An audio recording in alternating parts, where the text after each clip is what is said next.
James Arthur, welcome. Thank you very much. It's lovely to have you here today. It's my pleasure. It's all my pleasure. Now, you've had a really busy few months. Tell me a wee bit about what you've been up to.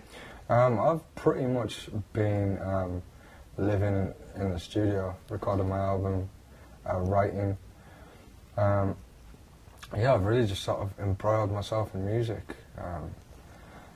And I've done a few festivals over the summer. You know, I was lucky enough to support Justin Timberlake in Dublin.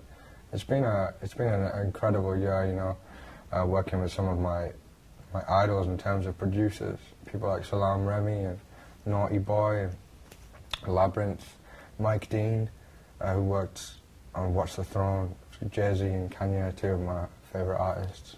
So that was very humbling. What was it like working with Justin? That's amazing.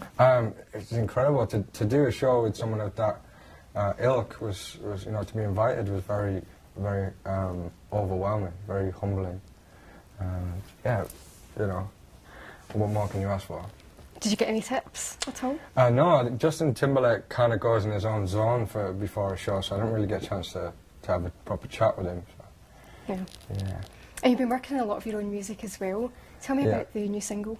The new single is, the best way I would describe it is a bit of a reintroduction to me. It's kind of like throwing the kitchen sink at it, just grabbing people's attentions, you know, getting them back, you know, interested in my music.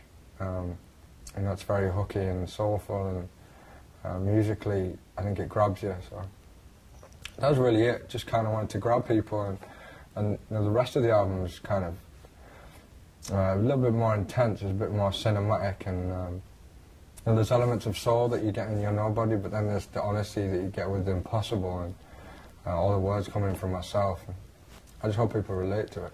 And you co-wrote a lot of the tracks, didn't you? Yeah. Is that something that's important to you to do as an artist? Absolutely, yeah. I mean, by co-wrote as well, some of the tracks were just beats that producers had worked on, and then I'd write a song, you know, based around the beat that they'd made.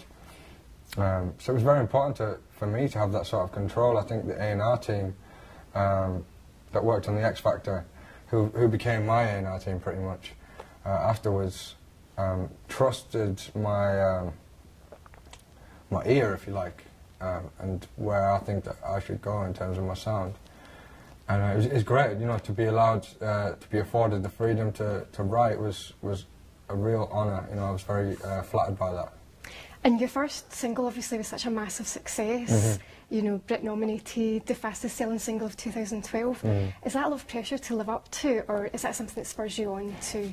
Yeah, it is a bit of pressure. It's kind of a good pressure though. I mean, nobody puts more pressure on me than myself, so to have that standard is a good thing, I think. And I intend to, you know, try and emulate that with the song that I've written, because obviously it wasn't my song, it was somebody else wrote it.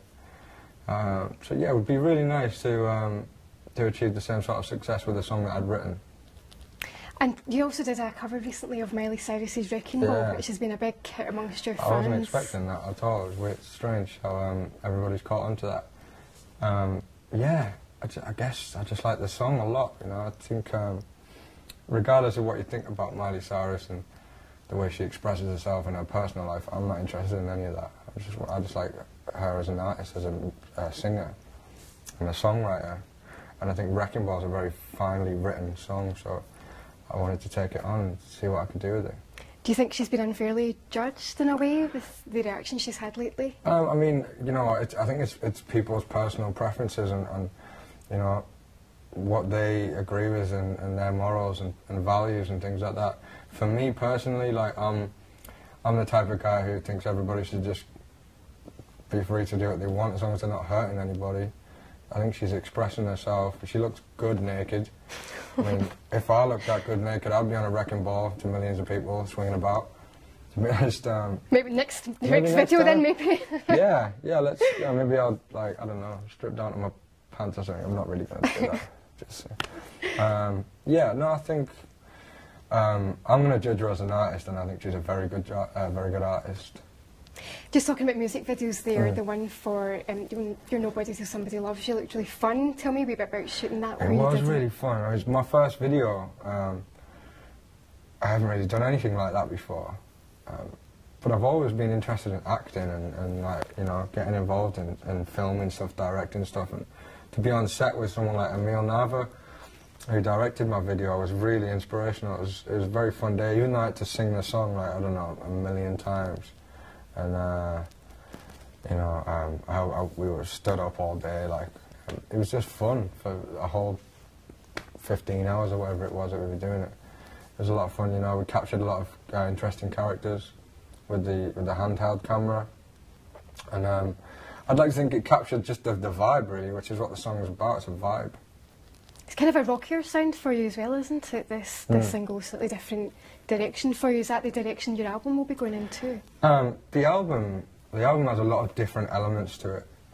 Each element is intentional in its own way. There isn't really a specific genre, other than there's a kind of a soul hip-hop vibe running through the album. But no, from You're Nobody Till Somebody Loves You, I wouldn't really expect a full album of that sort of music. There is one or two uplifting, happier tunes, if you like, but then there's the more personal.